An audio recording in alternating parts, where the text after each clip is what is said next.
Video ini didukung oleh Ashiri Art, kontraktor rancang bangun masjid, arsitektur, dan kaligrafi.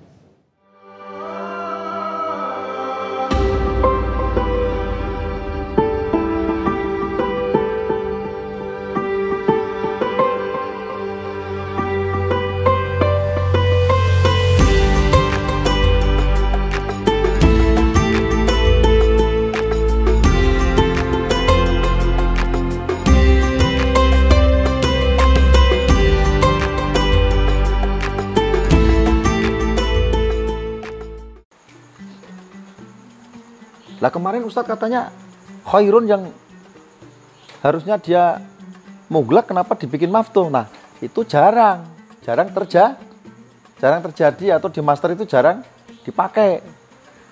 Maka mending dihindari gitu ya. Kemarin kan saya jelaskan seperti karya Mas Rizky Arya Pratama yang kemarin lomba kaligrafi tingkat ASEAN di PS Kaki. Ya.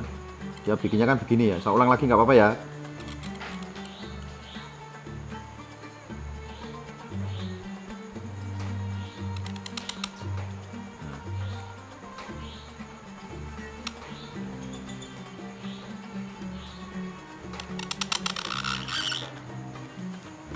Khairunnya dia bikin begini ya, padahal harusnya kan ditutup.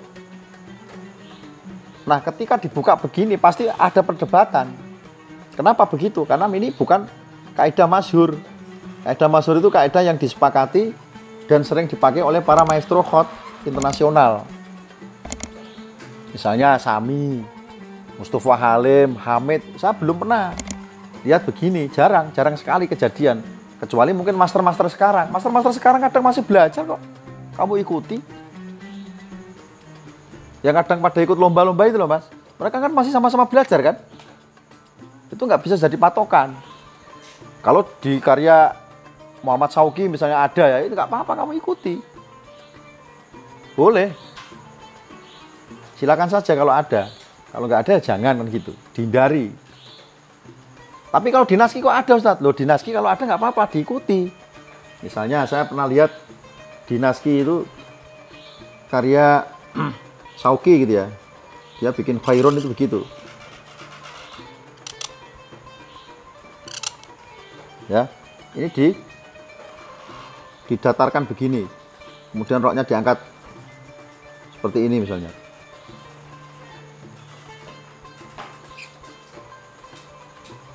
Ya begini.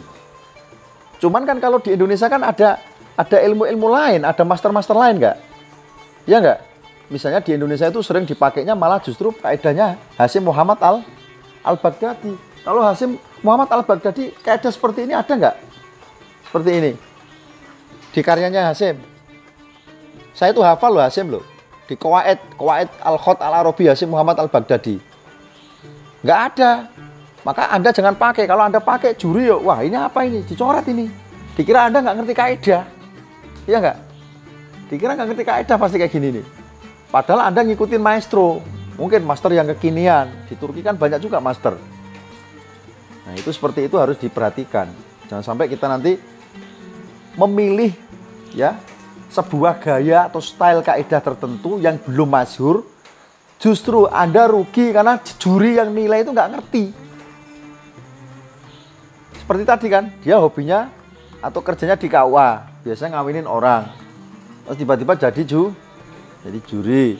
Di kampungnya dia paling sukanya hobi ngorok ayam, misalnya kan begitu kan. Terus karena nggak ada yang lain, udahlah bapak aja yang jadi juri kaligrafi. Kira-kira kepotong semua nggak huruf-huruf itu nilainya.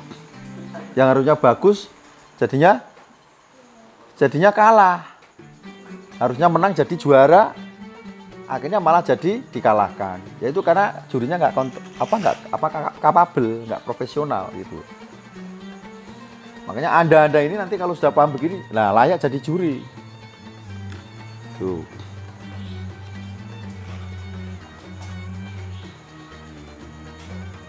Oke ya paham ya. Jadi ini tadi yang dipanjangkan ini berapa titiknya tadi? 6. Ini jadi 6 titik ini. Kita titik ini 1, 2, 3, 4, 5, 6 di sini.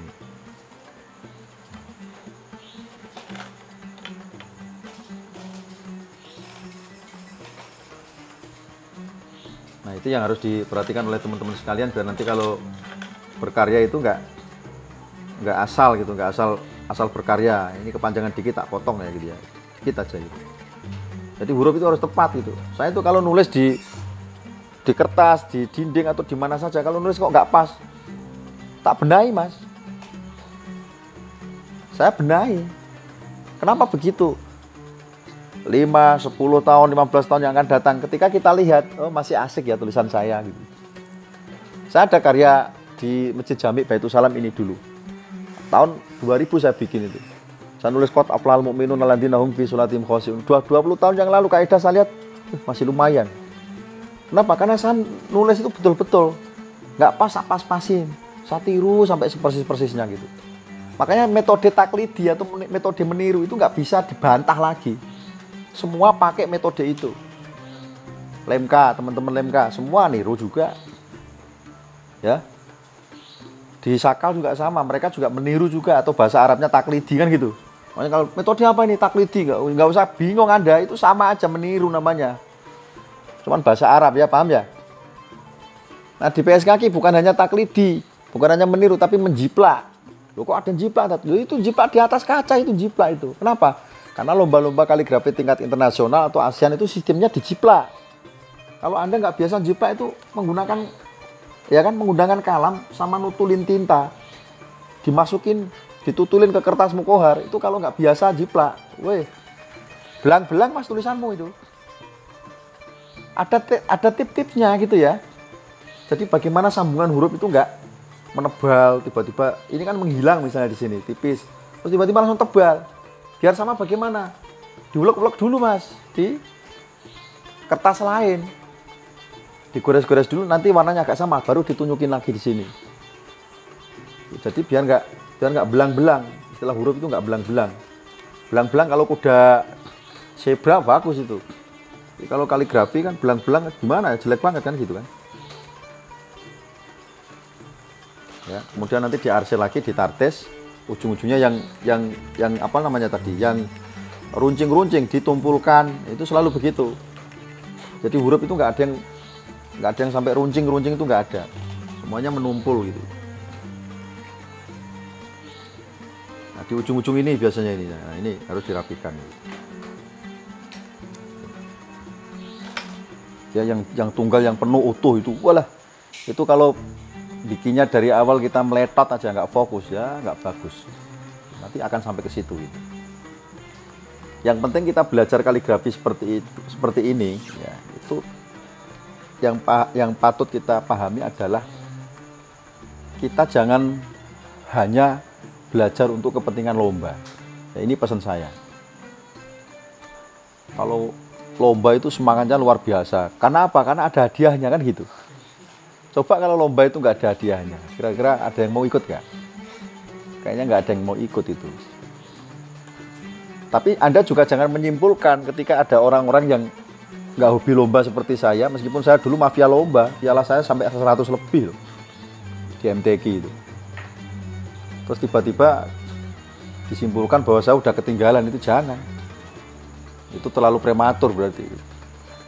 Karena saya itu sudah menganggap bahwa kaligrafi atau belajar kaligrafi dan mengajarkan ilmu kaligrafi itu bagian dari hidup saya. Jadi dimanapun gerak hidup saya, itu saya pasti akan mengajar dan belajar. Terus mengasah, ya, mengkaji, mutolaah karya master itu nggak berhenti sampai saat ini. Kalau kita berhenti pada lomba, berarti nanti kalau Anda tidak kalah lomba, berarti nanti Anda trauma. Kan biasanya begitu, fobia malah. Udahlah nggak usah belajar kaligrafi, nggak menang kok kan gitu. Jadi teman-teman di sini saya ingatkan bahwa belajar kaligrafi di sini adalah tujuannya untuk syiar wadawamuhu ala dinil Islam. Setelah bisa itu nanti dikembangkan, diajarkan. Gitu. Saya berharap nanti ada metode bukan hanya kiroati, tapi juga kitabi atau uktub. Gitu.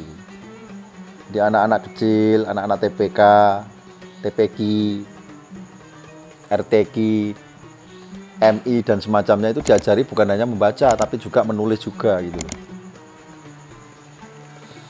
Oke, kita lanjutkan lagi ya, masih di huruf H ya. Jim Ha Ho.